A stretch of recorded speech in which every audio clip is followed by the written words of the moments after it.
All right. Okay. So let's we got to talk conditions and loops and just programming basics. Yeah, I have the portraits also on my personal webpage. See, it's at the bottom of my personal webpage. It's like the best $100 I spent. So, all right. All right. Let's talk about okay, operators that produce logical values, right? So when we do conditions, you have like an if statement, okay? And it's like if this is true or if this is false, you know, right? If true, it's going to do this kind of thing, right? So we need operations and operators that are going to produce logical values. These are the things that you put inside the if statement so that it can either trigger the actions or the expressions in that code block. Okay. And so, so we have some vectorized logical operators. Okay. Now, if statements require just one, but we'll get to that. Okay. So you have vectorized logical operators, and these can be useful, right? And whenever you use one of these logical operators, so we have the or, we have the and, the not, and the exclusive or. Whenever you use these, it's going to coerce non-logical values to logical type, right? So if you have a numeric, 0 is going to become false. Anything else becomes true, okay? They're vectorized, and anytime it's vectorized, that means R will also perform recycling, okay? So it's going to do element-wise comparison. Like if you got two vectors, it's going to do true and true, false and false, or whatever. It's going to match these things up. And then it's also going to recycle if one is shorter than the other. Okay, and the vectorized operator will return a vector of logical ones. Okay. On the other hand, sometimes you'll read code and you'll be like, why is there a double or a double and? Okay, the double or and the double and, these are the non-vectorized or, the non-vectorized and. Okay, these will only return one logical value. So you can give it a vector of logical values, two vectors of logical values, but it's only going to look at the first one, and it's only going to just return like one value of true or one value of false or something like that. Okay, so if you have it's going to look at just the first element. Okay, it's going to look at the first element, and it evaluates left to right. Okay, and so you know, if clauses often well, not often, they always require just one logical value, and so the non-vectorized and the non-vectorized or can be useful in these situations. Okay, so this is what happens, right? So I've got a vector of true, true, false, false for x. I got y, which is false, true, false, true. So what happens when I do x or y? Okay, x or just means is either one true. And so here, whenever you have, so we got true, false, true or false is true or true is true, false or false is false, and false or true is true. Okay. When you have the and, both things have to be true in order for it to evaluate to true. Otherwise, it's going to be false. So true and false makes false. True and true make true. False and false make false. False and true make false. Okay. Whereas here is the non-vector. The non-vector or just looks at the first element. I've got true or false, which is going to evaluate to true. Same thing with a non-vector and. True and false make false. All right, so here's a question. What happens if we throw in an NA? True or NA? Anybody? What will true or NA? True or NA evaluates. True or NA evaluates to true. True and NA. True and NA. NA. True and NA evaluates to NA. Okay, so some of you guys are participating in the chat. But yeah, okay, so we'll take a look. We'll look at all the answers. Okay, true or NA evaluates to true, because whatever is missing here, whether it's true or false, this is going to evaluate to true, right? True and NA, okay, this depends on what's inside the NA. If it's false, then this will evaluate to false. If it's true, it'll evaluate to true. So it's dependent upon this. Here, the or, is it false or NA? It's dependent upon the NA, okay? False and NA, it doesn't matter what's inside the NA. Whether this is true or false, it's going to evaluate to false. So R is able to return values, whether it's true or NA as true and false and NA as false, because it doesn't depend on the NA. The others depend on what's inside the NA. There's another operator, the exclusive OR. The exclusive OR requires one to be true and one to be false, okay, for it to evaluate to true. If both things are true, exclusive OR true, true evaluates to false. Exclusive OR false, true is true, false, false is false, true, false is true, okay? And then exclusive OR with any missing value is going to just be missing, okay? So that's exclusive OR. We have, can exclusive OR only take two vectors? I believe so. I'm pretty sure exclusive OR will, let's see. Ask about exclusive OR, and I'm pretty sure exclusive OR only takes two. And I think if I try to do exclusive OR with true, true, false, yeah, unused argument. So it doesn't know what to do if you give it a third. Okay. But it's vectorized. So if you give one vector that's longer than another vector, then it will recycle the second vector or the shorter vector. Okay, we've got any and all. Any is kind of like the generalization of or, and all is kind of like the generalization of and for more than two values. All right. So here, just u is all trues. So are any of the values true? True. Are all of the values true? That's true. Okay. Here I've got a mix of trues and false. I got true, true, false. Are any of the values true? Yes, true. Are all of the values true? That's false. In here, I've got three values of false. All the values are false. So are any of the values true? That's false. Are all the values false? I mean, are all the values true? That's false. Okay, so that's what we have here. All right, so here's a question. So if I add a zero length vector, like logical zero or null, to a vector of logical values v, it should not affect the result of any or all when we apply any or all to v, right? So that is to say, if I have logical zero combined with some vector v, any applied to this should be the same result as any on v, and all applied to a mix of logical zero should give me the same result as all v, okay? So in that case, what does any logical zero return? And what does all logical zero return?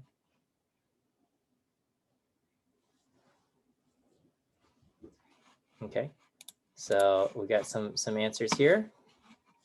And yeah, let's take a look, okay? So any logical zero is going to return false, okay? Any applied to a zero length logical vector, so that's any on null or any on logical zero, is going to be false, right? And we can see that here I apply any to true, true, true, and any to the logical zero mixed with this returns true, okay? So if this were not the case, all right, this is where it would make a difference, okay? Here, W is a vector of false, false, false. So when I do any on false, I get false, okay? If any applied to a logical zero returned true, okay, then the mix of the logical zero along with all of these falses would no longer be false. It would become true, okay? So that's why any applied to a logical zero is false, because this would change. Okay. Similarly, can you please repeat why that second the second element of the output is false on that bottom line? this one. Yeah. Okay. So here it's almost, so I'm adding a zero length I'm adding a zero length logical vector to this. If I combine the results of a zero length logical vector, okay, with this, okay, so for example, if any on the logical zero evaluated to true, okay, if any on the logical zero evaluated to true. In what case would that happen? Like when would that evaluate to true? It doesn't.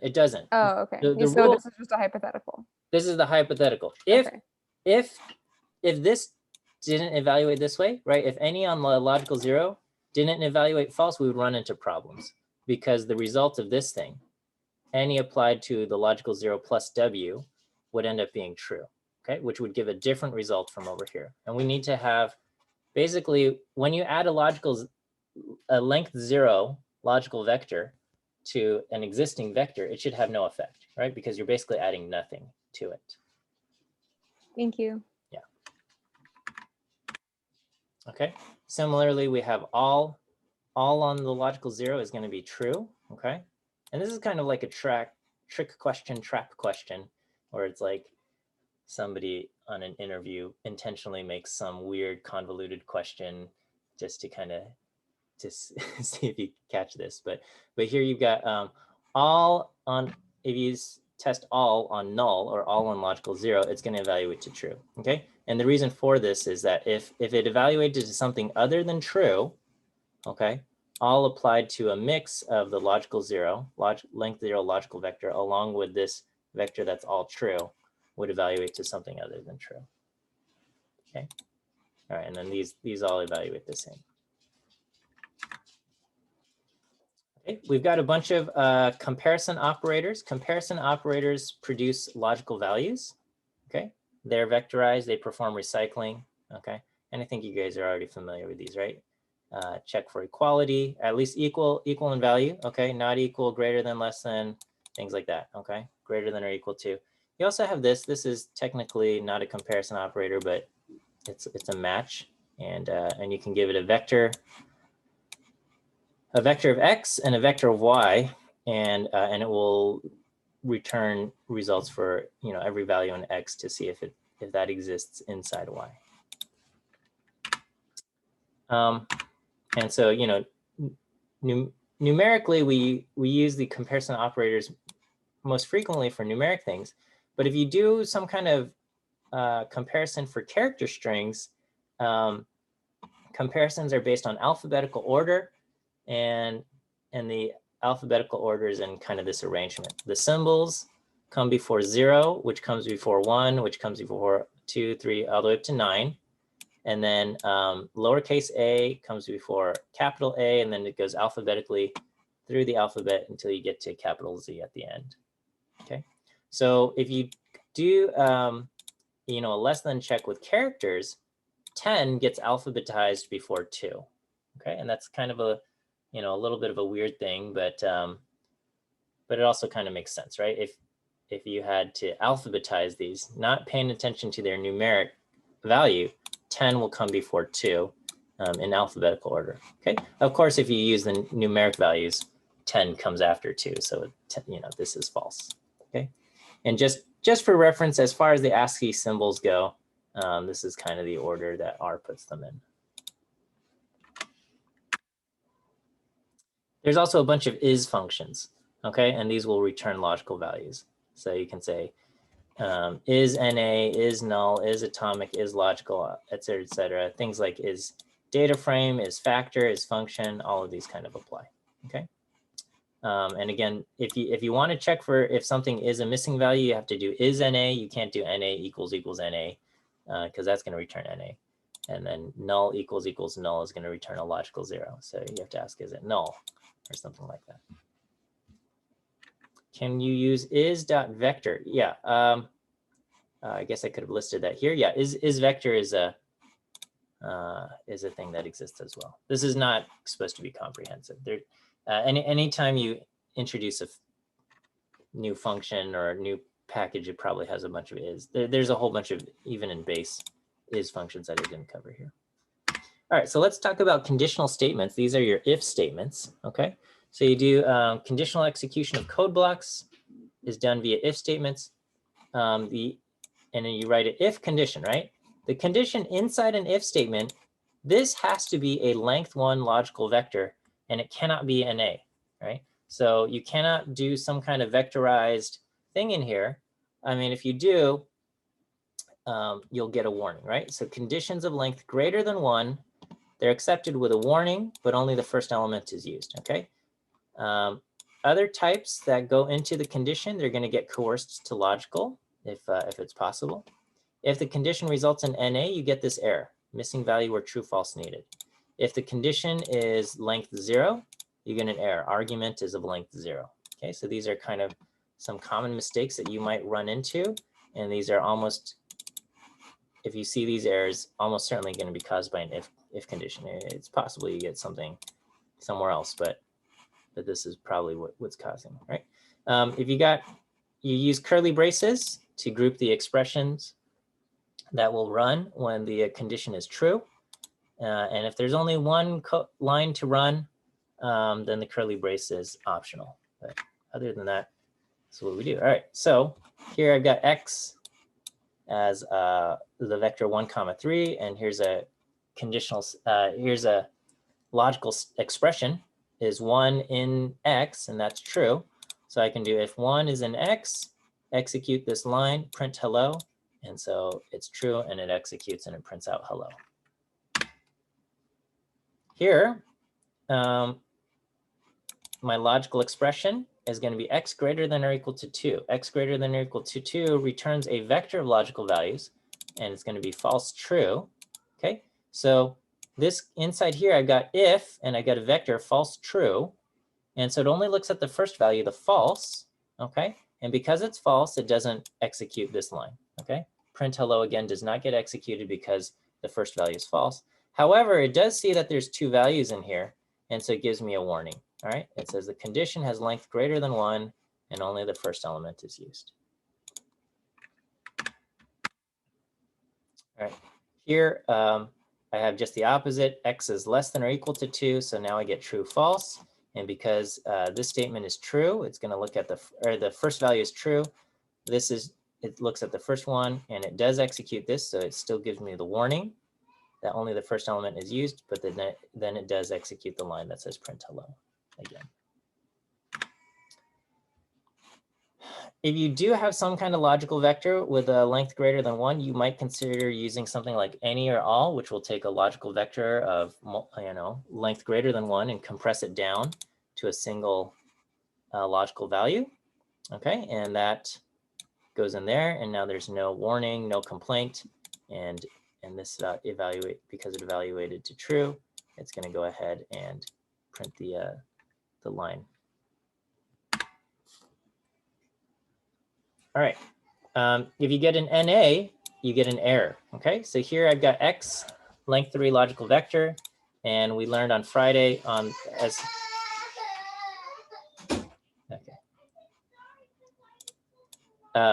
we got a length 3 vector here, and as we learned on Friday, if you try to subset and select something that's outside of that, right, single square bracket, and I say what's the 5th value, this is going to become NA, right? So this is NA.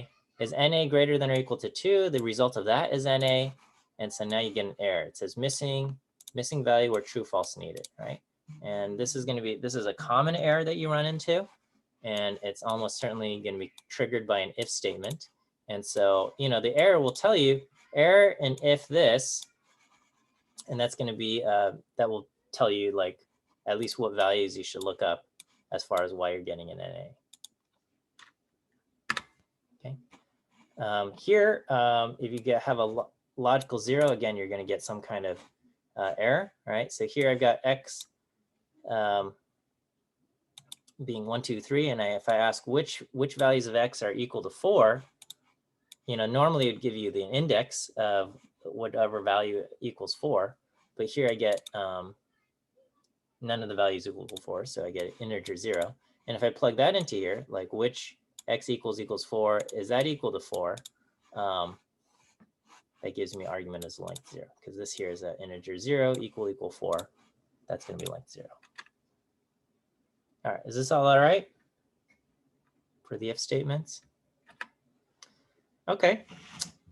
And so, let me give you your first quiz answer.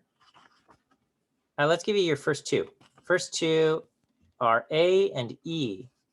Alpha, A as an apple, A or alpha is your first quiz answer. Second quiz answer is E. E as an elephant or echo. Okay, first 2 quiz answers are A and E.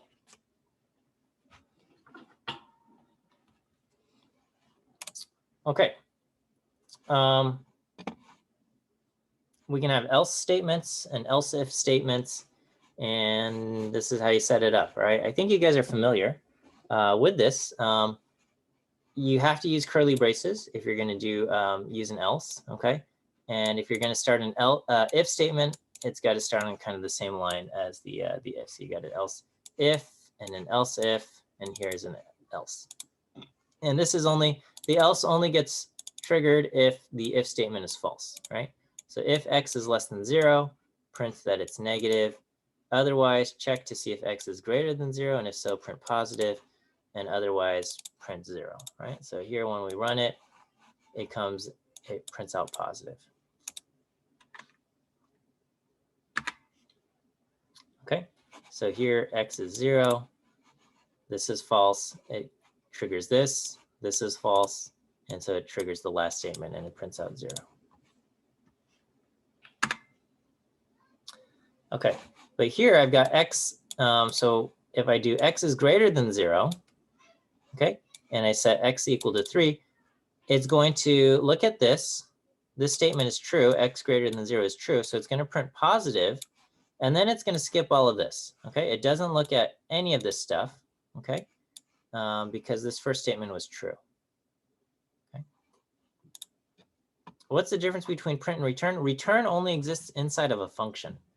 Okay, this is not a function. This is just some lines of code, right? So a function takes arguments in. You got to define a function, and you say, you know, f is, you know, function of x, and then the code runs, and then the last line of the function code is returned. Okay, so a function will return values. There's no function being defined here. This is just some if statements, and so so here I'm just printing the using print. Okay, and then so returns the value. By default, R prints out kind of the value that gets returned, but so effect-wise it looks similar, but yeah, there's a little bit of a difference. Okay, if x was a symbol, would the condition coerce to character? That's a good question. Let me let's try that out. Okay.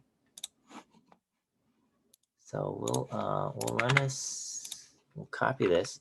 All right. So here we'll do x is 3,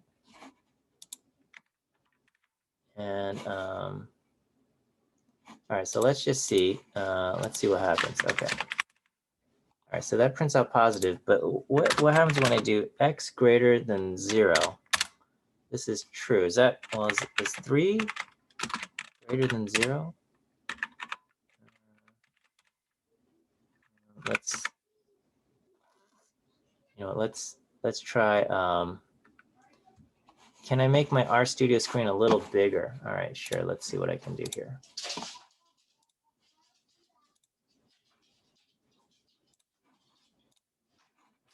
Is that any better?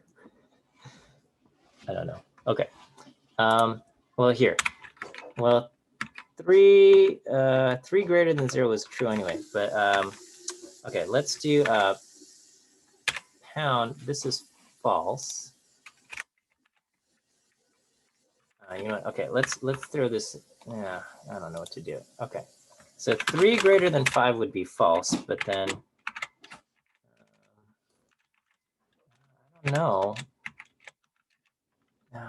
Is there a situation? I got to think of a situation. Oh, okay, I got to do like 10. All right, I got to do this. This is what I have to do.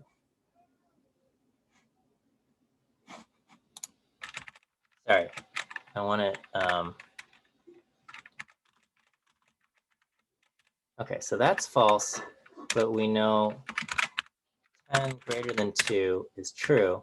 Okay, so the question is, if I do quote 10 greater than 2, quote 10 greater than 2, which one does it match? Okay, it coerces the 2 into character because it's matching this result. Okay, so if you put in a character, it will coerce the numeric value into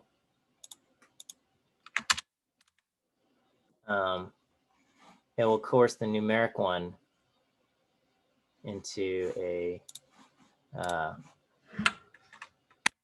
character. Okay. I thought arithmetic functions correspond to numeric, not character. Yes, except this is not an arithmetic function. It's a comparison operator. So if I did quote 10 plus 2, oh no, it doesn't like that. Okay. So greater than is a comparison. So it's going to coerce the 2 into a character. And then it doesn't. But if I did sum, I think this will work. Oh no, it doesn't like that.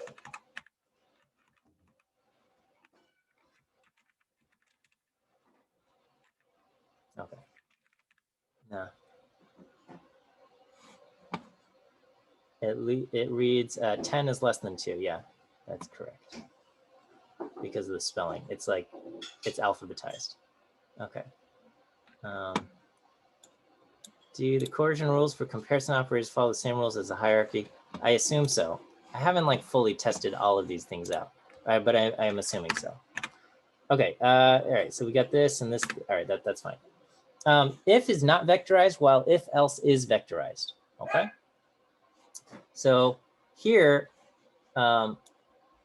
if requires a logical vector of length 1, so it's not vectorized. If you use have a function with an if statement in it, you can't like give it a vector of values and expect the function to work on all of the vectorized values, right? On the other hand, you can run if else is vectorized, and it's going to have a condition to test, and then it's got the result if the condition is true and the result if the condition is false. So here I've got x equal 5. And if that's true, we want n to be yes and else to be no. Otherwise, we're going to say no. And this would be reduced in this line of code to if else x equals 5, and it's going to return yes. When this is true, it's going to return no when it's false. Okay, I've got an example of this where we apply it to a vectorized situation. All right. Any questions on this before I move on to loops? I'm kind of going through all of this quickly because I'm assuming you saw a lot of this already in Stats 20. Okay, and we're just kind of like fleshing out some of the edges. All right, so we got for loops. That's kind of the simplest and most common type of loop, and it takes some kind of vector, and it's going to iterate through the elements, and it's going to evaluate this code block for each element. So here I've got x in 1 through 10, and then we're going to just cat x squared. Okay, so it goes me, and then every time it runs, it's going to separate it with a space. So we're going to go, we're going to cat x squared with a space, and this there's no separator between the space and the x squared. So we get 1, 4, 9, 16, 25, so on and so forth, up to 100. Okay, because it goes for each element in 1 through 10. It can iterate through any kind of vector that you give it. So here I've got a list. I've got a list applied, a list, and this is a list of 3 elements. I've got 1 through 3, the letters A through G, and a logical vector true, false. And so there's 3 elements in my list. And so if I say for y in the list L, print the length of y, okay? And so it's going to say, okay, that first element has 3, has a length of 3. The next element has a length of 7. The third element has a length of 2.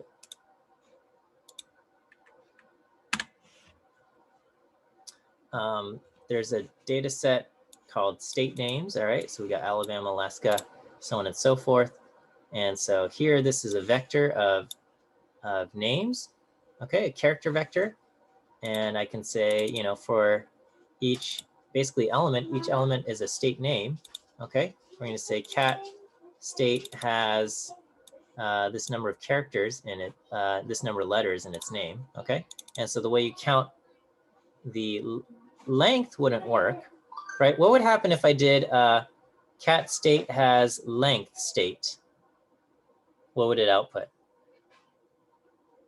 It would return 1, right? Because it's subsetting this to just the element, each element, which has a length of 1. Okay, so if you want the number of characters, you use the function ncar. Okay, Cat returns a string, or does it depend on the input? So cat will return basically string output to the screen. Okay, it's gonna, yeah. If this was just length, it would say Alabama has 1, Alaska has 1, Arizona has 1, Arkansas has 1, California has 1. But here, if we do n characters, it's going to count how many characters are in the character string. And so California has 10 letters in its name. When you run a loop, a lot of times, wait, so there's a question. Why not quote, quote in the output? What's your question? Why is there no quote, quote? So cat, what it's doing is it's going to take the, yeah, oh, why are there no quotes? Yeah, that's just how cat works. Cat just takes a string output and it just puts it out onto the screen, okay? Print comes with things like the square bracket 1 and quotes around the character strings, but cat does not, okay? And by default, cat does not start a new line. You have to tell it when you're done, start a new line. Otherwise, it's gonna just, the cursor will be on the same line as the output. That's just how cat works, okay? It's kind of a copy of inside Unix systems. There's a function called cat, and the cat inside R is kind of based off of that. So it kind of mimics the properties of that.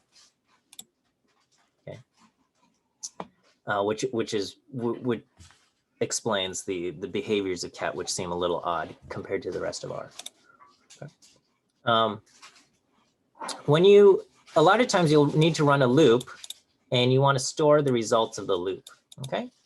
The best way is to create the object where you're going to store the results. Okay, so here I'm creating an object called results, okay, or res for results, and I just started off with NA. I mean, and I do 10 to the 7th, so that's what 10 million, and I'm going to say for x and sequence along. So sequence along will create kind of an integer vector of 1 through 10 million. And give me the result, the calculation of x squared, and store that in position x, okay? Which will be 1 through 10 million, okay? And that took a total of 0.6 of a second, 0.64 of a second. So it was very quick. Here, I initialize where I'm going to store results, okay? I've got results 0 is stored in results here. And it's pretty much the same thing. Okay, this part of the code is exactly the same. The only difference is here I've initialized the length to be 10 to the 7, and here I did not.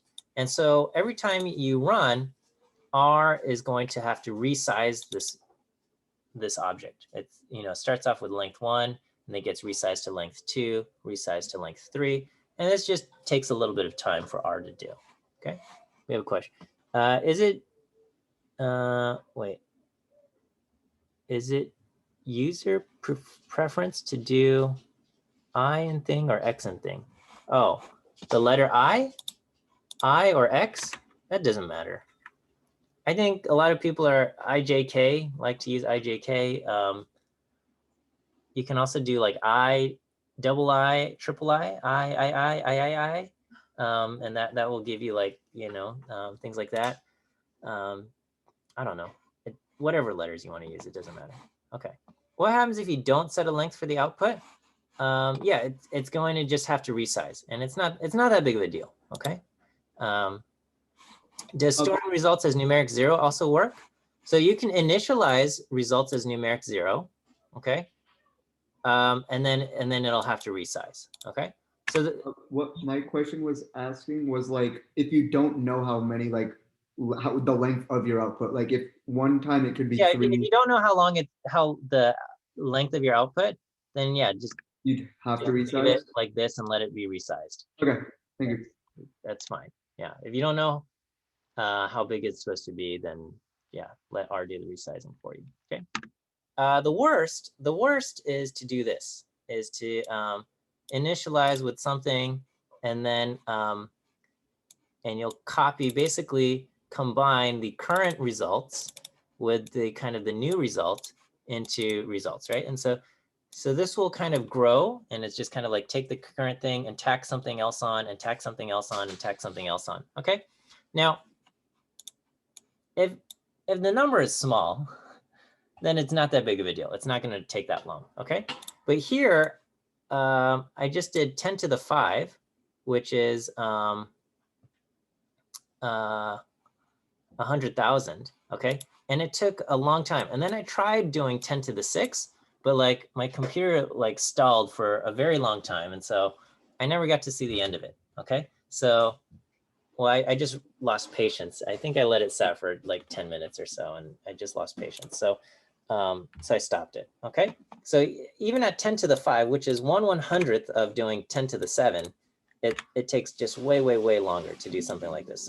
So try to avoid doing this. Okay. But if you do it, it's not the end of the world. But you know, some of you guys are running into issues of your thing taking longer. So why is it slower? Because basically R has to think about like you're just kind of copying entire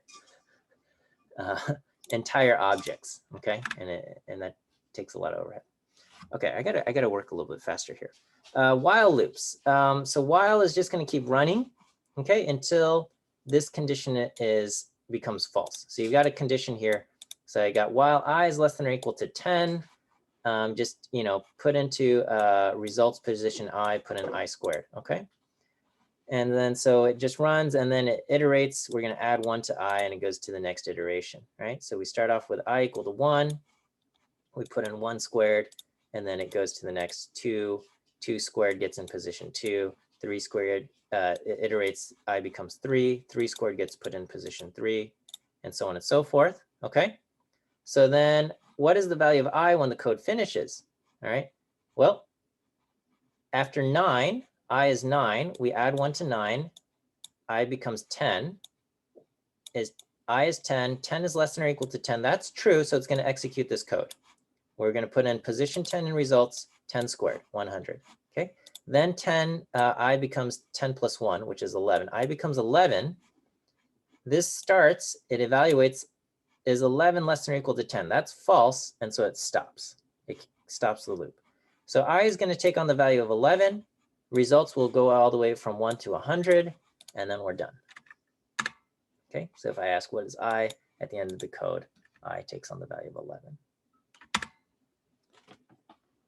11. Okay, repeat is similar, all right, except there's no condition here. And so repeat's just going to go on forever. You need to build somewhere into repeat a way to access break. Otherwise, repeat will go on forever. Okay, so here I just put in an if statement, a conditional, and I say if I is greater than 10, then quit. Okay, so the opposite, it's kind of the inverse of this, right? So this is while this is true, keep running. Okay, repeat is keep doing this, and then as soon as this thing becomes true, then stop. Okay, so this will stop when this becomes false, and this will stop when this becomes true. All right, so kind of similar, but repeat will run forever until you hit a break. So can this work as a do while loop? Well, so we don't have a do while, we just have a while. Okay, so while this is just going to work like this. You can put in a break statement inside a while loop also, but it's it's a little redundant. Okay. Okay, so anyway, we saw the word break appear, and break just quits the loop. Okay, and next we'll end the current iteration, start the next iteration. All right, so what is this going to output? I got for I in 1 through 10, if I is divisible by 2, right, I mod 2 equals 0, break. Otherwise, cat I onto the screen. Okay, if you out the if statement at the end of the loop, then it is a do while loop. If you out the if statement, put the if statement at the end of the loop, then it's a do while loop, I guess. Okay. All right, so it's going to start off with I equal to 1. it's not going to trigger this, so it prints 1 to the screen. Then it goes to the next iteration. I is now 2. This is going to trigger this. Okay, it hits the break and it quits. So it just prints out 1. Okay, because as soon as it hits 2, it hits break and the loop is over and it's done. Okay. On the other hand, if I do the exact same code, except if I switch out break with next, then we'll get the odd numbers. Okay, because what's going to happen now is it starts off with 1. It does not trigger this and it prints out 1 to the screen. I is now 2. When it hits 2, this is true and it triggers next. So it starts the next iteration before it runs any of the remaining code. So it's not going to cat 2 to the screen. But then it does 3. 3 does not trigger the if statement. And so it's going to cat 3 to the screen. And it continues and it does all the odd numbers here. All right. So the difference is break quits the loop and you're done. Next goes to the next iteration. Yeah, so break just ends the loop completely. It says, we had 1,000 more to go, but thankfully we're done. Okay, we're just done. Next says, okay, we're going to just stop whatever we were doing now and just start the next iteration.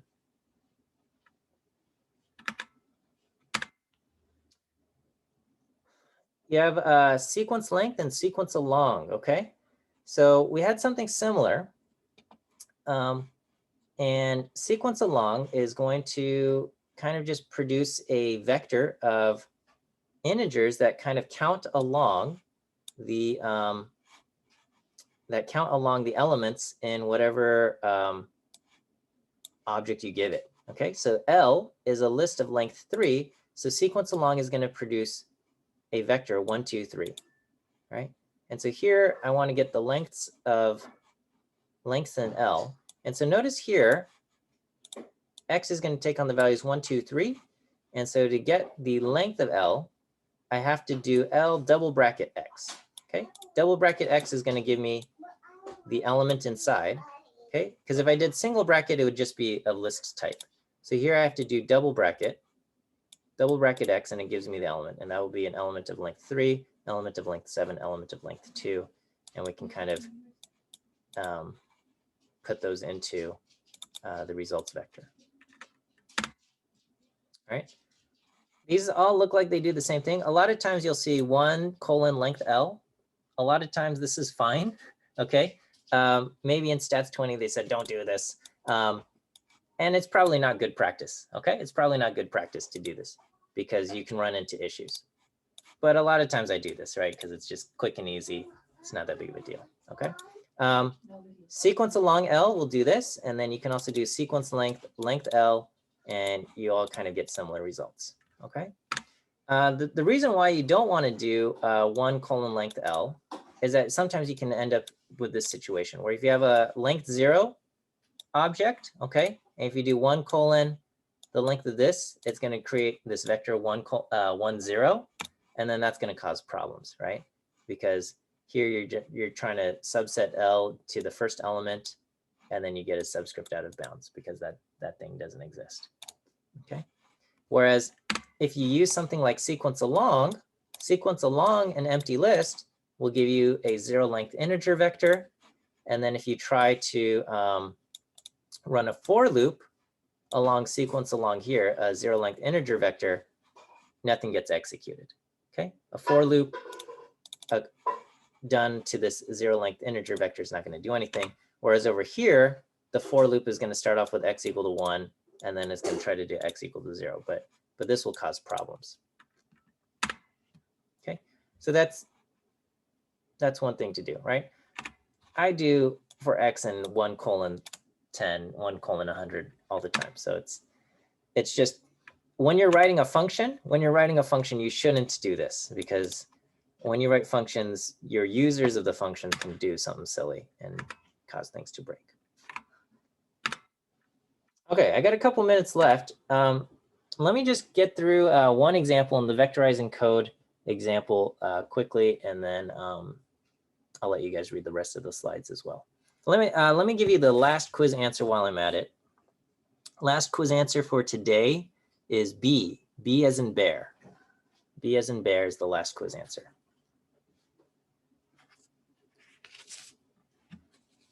Okay, so I noticed on campus where a few of you have run into problems where it's, during the prime factorization, it's like, it seems to stall. Probably your prime factorization code is wildly inefficient. Maybe you've got loops inside of loops. And then I think some of you are checking to see if the numbers are prime. You don't actually need to check to see if your numbers are prime when you do a prime factorization, okay? Like if you try to divide by 2 and you get a remainder, then you move on to 3, okay? And then if you get a remainder, you move on to 4. Now you'd say, well, when I do a prime factorization, I shouldn't divide by 4. But if you got a remainder when you tried to divide by 2, you're going to get a remainder when you try to divide by 4. So you don't have to worry about it, okay? Like you're not going to accidentally get the wrong result because you tried dividing by 4, because you've already tried dividing by 2. So anyway, okay. A lot of times you can improve performance in R by vectorizing your code, okay? It's not always possible to vectorize it. Sometimes it's not always worth the effort. I try to vectorize my code, okay? But there's a quote, premature optimization is the root of all evil. That's about 97% of the time, okay?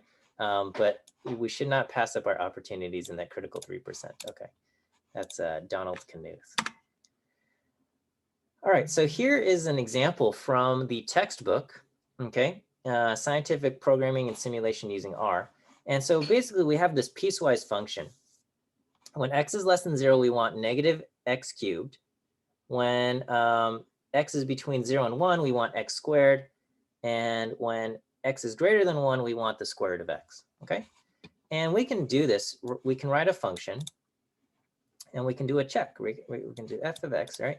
And we'll say if x is less than or equal to 0, then the value is going to be negative x cubed. Otherwise, else if, check if x is less than or equal to 1. Okay, notice I don't actually need to check if x is greater than 0. Why? Because this is only going to get executed when x is greater than 0, because it only gets executed when this is false, and this is only false when x is greater than 0. So I don't need to do else if x less than 1 and x greater than 0. That's silly, right? So here, if that's the case, then x, the value is going to be x squared, and otherwise the value is going to be square root of x. And at the end of the function, we return the value. The return here is redundant, but I'll just put it in there. All right, and this works fine, okay? Except you can't give it a vector, right? So here I've created this sequence starting from -2, going up to 2, stepping by 1.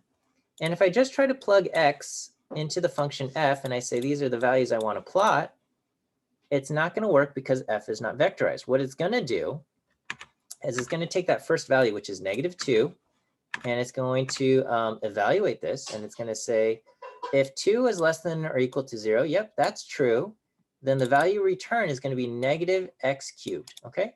And here, the x that's being passed is this entire vector. So it's going to take the entire vector, cube it, do negative x cubed, and return that value. And so here I got the functional form of negative x cubed, okay? And I also get this warning that the condition has length greater than 1. This is not how it's supposed to look, because when x is between 0 and 1, it's supposed to be x squared, which is positive. This is not going to work. Yeah, you could use vapply. You could use vapply, right? Here I've got a loop. This will solve the problem, okay? And we're going to do for I and sequence along x, and we're going to subset x down to the ith position. We're going to do ith position x, apply f to that, and we're going to store that into plot values, okay? And then that will work, and this is what the function's supposed to look like, okay? And sorry for going over time. We can vectorize the function using if else, okay? If else, I can do this, right? I wrote this out, and really this, you can compact it, but I wrote it out here. So first we're going to check this condition. If x is less than or equal to 0, then the value we're going to return is negative x cubed, okay? If it's not, then we're going to run another if else. In that case, if x is less than or equal to 1, we're going to return x squared. And if that's false, then we're going to return square root of x, okay? And so in one line of code, we've got this. We've got an if-else nested inside of an if-else. It's pretty compact. This is vectorized. I don't have to run a loop. I can just take my x. I can run f2, function 2 on x, put that in plot values, and then I print it, and it looks good. Okay. I get this warning nans, and I have the explanation for that here, and I'll let you guys read that on your own time. Okay, and then there's a few other functions I cover, row sums and column sums, and I think all this show is that row sums is fast. It's faster than apply and stuff like that. Okay, we'll end here for today, and we'll see you guys on Wednesday, and that covers conditionals and loops. So we'll see you guys then.